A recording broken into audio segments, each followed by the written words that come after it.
black helicopter crowd notion that tyranny's always lurking just around the corner. They've been crazy, but now they're right. black helicopter crowd really is upset. The people are stupid and they're drunk. There'll be a revolution and they're going to lose. There are too many guns and too many people ready to fight them. I am a man of peace, but we have gangsters running this country. Criminals, gangsters. We're normal. We see total criminal takeover, the death of freedom. It is the most corrupt, degenerate, criminal government in American history. I'm trying to awaken people, but look at the morons around you. They're zombies. Hello, welcome to the podcast. You're listening to Black Helicopter News. I'm your host, President Zen-1, and we've got a great show for you today. We'll be checking out what's making headlines, and later on we have a special report on the Ars Notoria, a rare ancient text said to teach superhuman abilities, and this is on ancientcode.com. So all that and more coming up next. But first, ladies and gentlemen, just want to mention that I've made some upgrades to the show, new sound effects and whatnot. 1 week to go on the internship as well. It's been a hell of a ride. It's been a roller coaster. And I'm really going to miss being there. And I'm going to apply at that location. And, you know, if it's meant to be, it is. And if not, it is time for me to move on and figure out the next phase of my life and where that will begin. So, it's very unknown.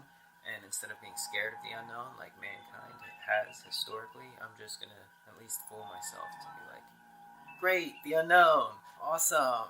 So that's my little advice for you if you want to hack your mind. Also, this week I'm featured on friend of the show, Jay Hernandez Minds podcast. So check that out. It's on iTunes, Stitcher, and Tunein Radio. I'm also going to share that episode on Black Helicopter News on Facebook. So like the page if you haven't already. Besides that, I'm just grinding out on Elder Scrolls Online. I'm anxiously awaiting Captain America Civil War and the new season of Ancient Aliens, which both come out on May 6th. Alright, folks, that's all I really wanted to mention. Now, back to the news.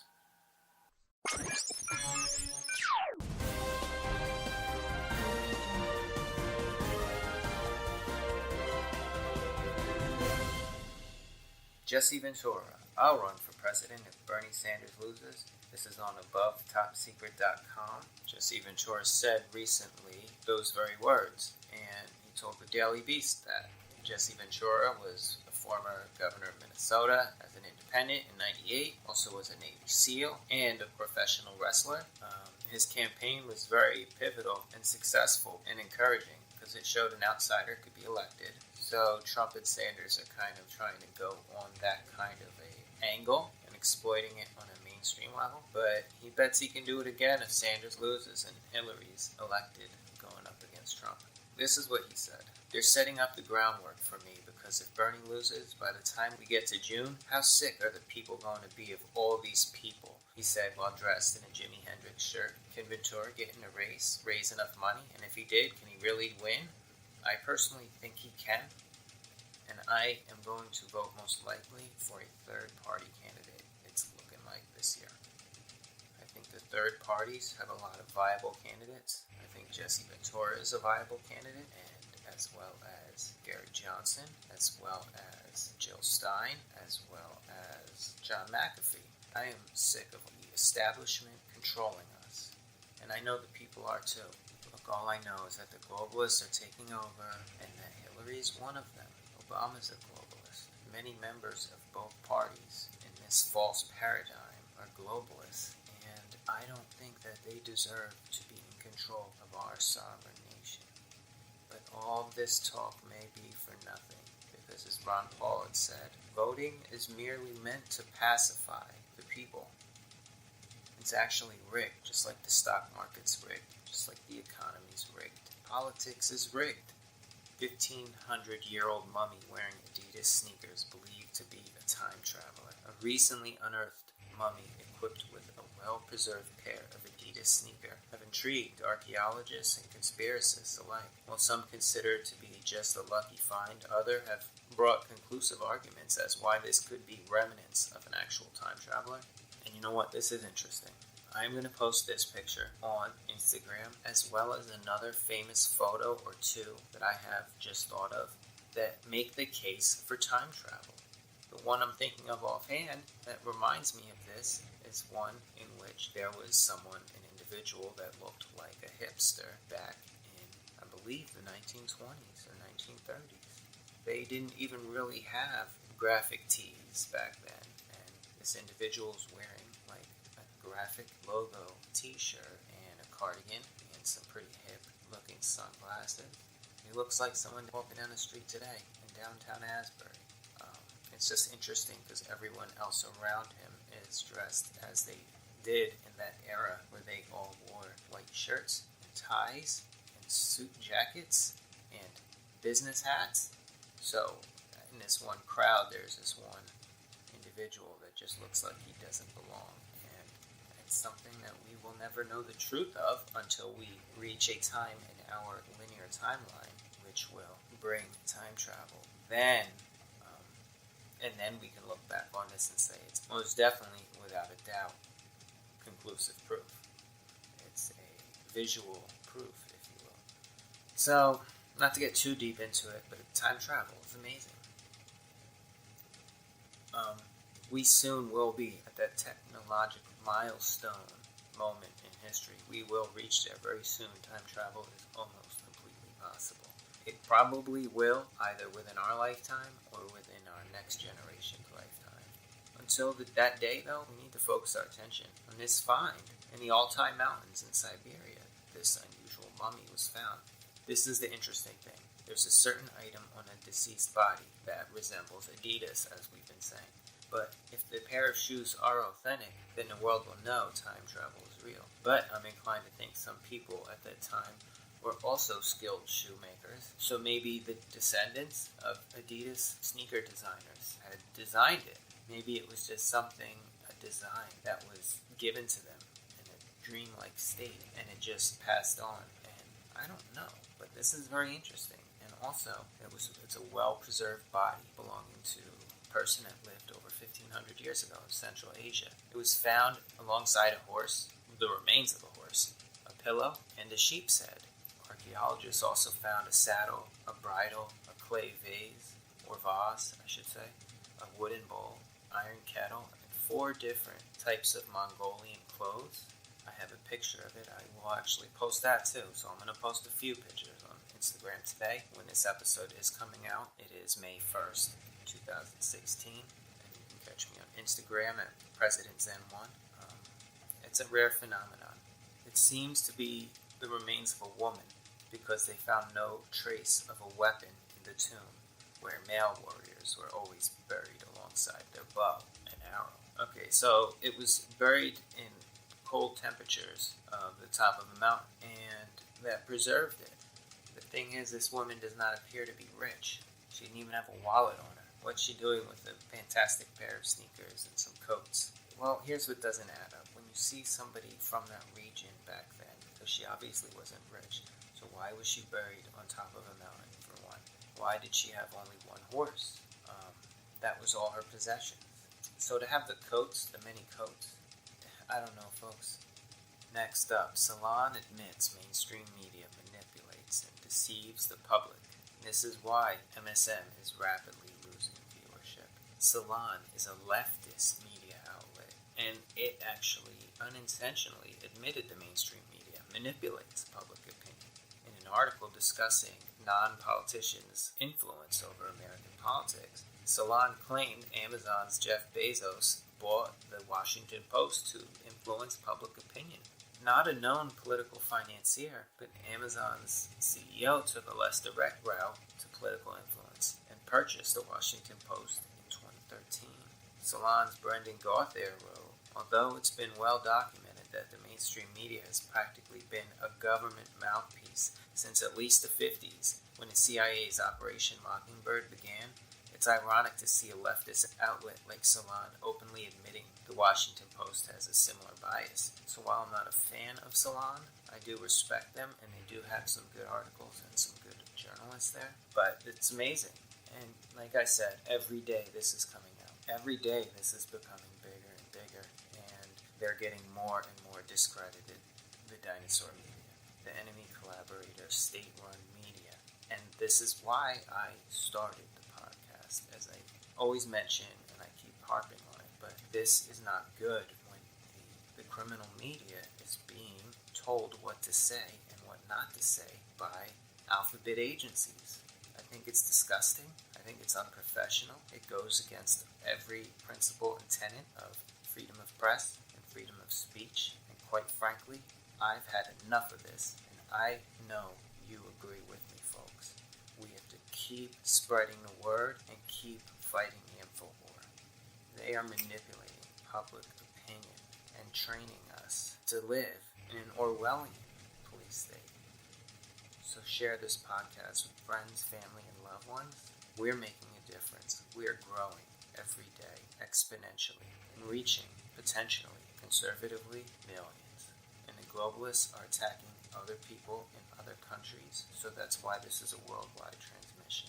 I feel a kinship with people being attacked by the same enemy. The globalists are attacking all over Europe, all over South America. I feel a kinship with my fellow man in other countries. The criminal bankers taking over, and New World Order garbage they're shoving down our throats. Grammy Award winner and platinum recording artist, President Zen-1. His debut studio album, Philosopher's Stone, including the smash single, New World Order. President Zen-1, Philosopher's Stone, the digital album, available on iTunes, Amazon Music, Google Play, and cdbaby.com. Get your copy today. Pump up the volume and let the music play. President Zen-1 new CD, Rorschach Test, featuring the smash single, Project Bluebeam. Rorschach Test, available on iTunes, CD Baby, Reverb Nation, and other fine music stores. You can buy my new CD, Rorschach Test and Philosopher's Stone, both for only $9.99. Check us out on Armageddon Records Shop on eBay. I've got digital download cards of both EPs for sale, or just inbox us at zen1music@gmail.com. What are you waiting for? Andrew Robinson here. At Armageddon Record Shop, we've partnered with eBay to expand our operation. My goal is to find the best deals on the highest quality products and give them to you at the lowest prices possible. The New World Order wants us dependent. We need to be self-sufficient. Visit us at ebay.com/USR/Armageddon Record Shop. Books, video games, clothing, and much more. New items every month. Armageddon Record Shop on eBay.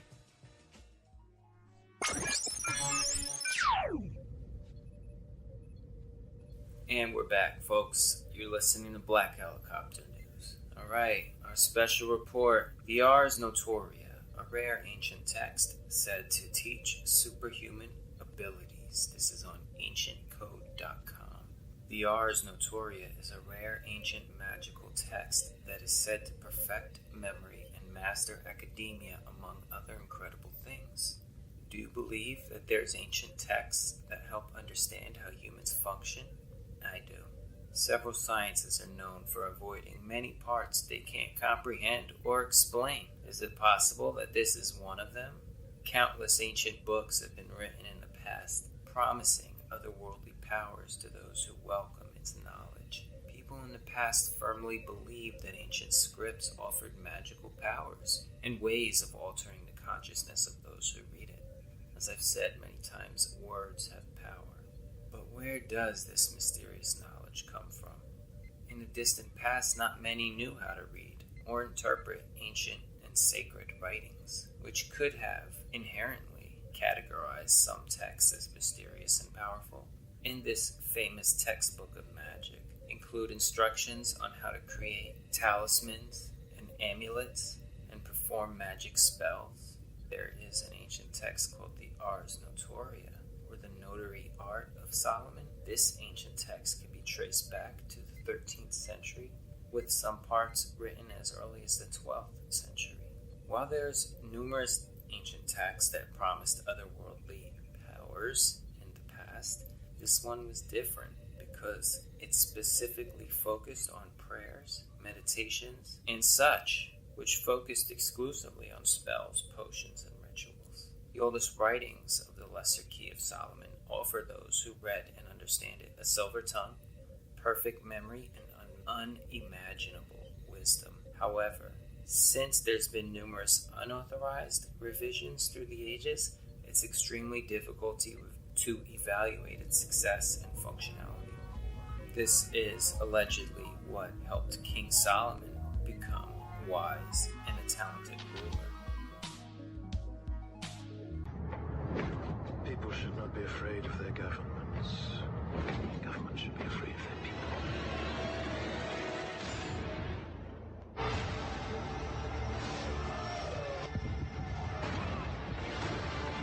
Our own government was responsible for the deaths of almost 100,000 people. Do you really want to know?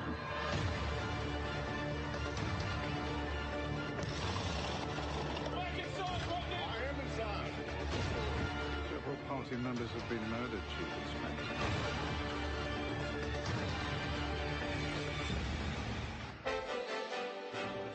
We're interrupting your regularly scheduled program to bring you this terrifying report. It was almost as if it were a planned implosion. It just pancaked. Jane, what more can you tell us about the Salomon Brothers building and its collapse? New York, very much a city still in chaos. The phones are not working properly. The subway lines are not working properly. The sky now black with smoke in front of us. Just across the Tigris River here. This is shock and awe, Tom, to the population of Baghdad. Shock and awe, indeed. The people you liberate will witness the honorable and decent spirit of the American military. Either you are with us or you are with the terrorists. Come on. It is a big idea. A new world order. I love my dad. I'd kill for him. I'd go to prison for him because I love him so much. I love Bill Clinton. What does that make Hillary Clinton to the Bush family? My sister-in-law. When you are subverting the power of government, that's a fundamentally dangerous thing to democracy. What do you think of Edward Snowden? I think he's a traitor. Obama is the one that kills the U.S. troops if the Russians bomb any of them. Obama is the one that put them in harm's way. Obama is the one using them as human shields. It is the most corrupt, degenerate, criminal government in American history. I'm here to warn people. You keep telling me to shut up. This isn't a game. Welcome to America, ISIS. This is what we do. Woo!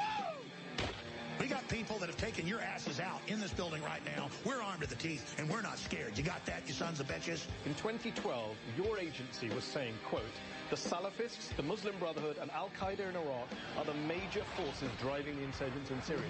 In 2012, the US was helping coordinate arms transfers to those same groups. Why did you not stop that? Why didn't you come forward before? What were you waiting for? Well, for you, Inspector. I needed you.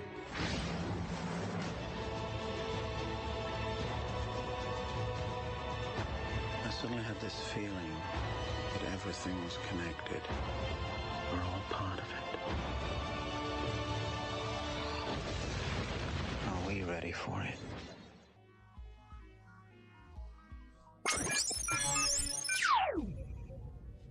And I want to explain how it gets kind of scary. Now, like I've said, words have power. Reading them and stating them, that's obvious. Now, this book in particular, what string of words could have been blended together to create the chaos that it has created? Well, this is one powerful book, folks. And when I tell you some of these alleged cases of individuals who have personally read this book, you will be flabbergasted. Now, this is very scary and creepy, and I'm very worried because I don't want to be scared. So I'm going to have a beer right now. And I know it's unprofessional, and I truly apologize that it is unprofessional for me to have a beer while I do the news. And I hope I don't get fired by my boss. Now, this just in. I'm my own boss. I'm not controlled by a corporation. So it is public policy for Black Helicopters news reporters to be able to drink beer on the job and smoke pot on the job. So folks, bear with me. Among those who studied the powers of the Ars Notoria was John of Morgany, a 14th century monk who tried to achieve wisdom and academic mastery. He became afflicted with otherworldly and demonic visions. After his unsuccessful try, he went on and created his own book named Liber Visonum, which stated the Ars Notoria was real and worked. However, it came at an extremely high price to the reader. Folks, would you take a chance reading a book that could possibly bequeath you with wisdom and academic mastery? However, you could become afflicted with demonic visions. I think I'd be willing to do that. I'm single. I've got time on my hands. Yeah, demonic visions, that would make for some good podcasts.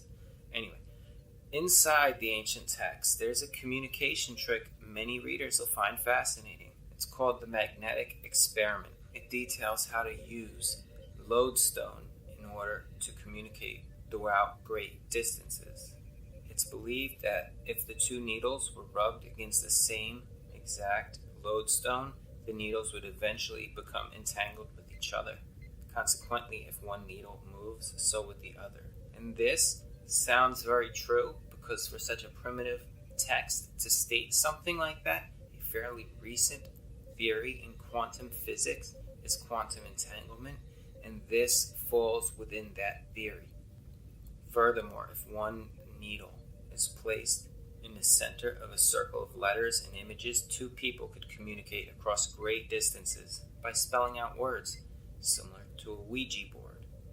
Interestingly, the ancient text contains many ideas and notions that are way ahead of their time. However, given the available info, it's difficult to conclude whether or not they're real, taking into account that in the past, literacy was extremely low. It would be easy to manipulate people by making them believe something like this. So there you have it, folks. That about wraps up this week's episode. I want to thank you for listening, and as always, I'll see you on the other side.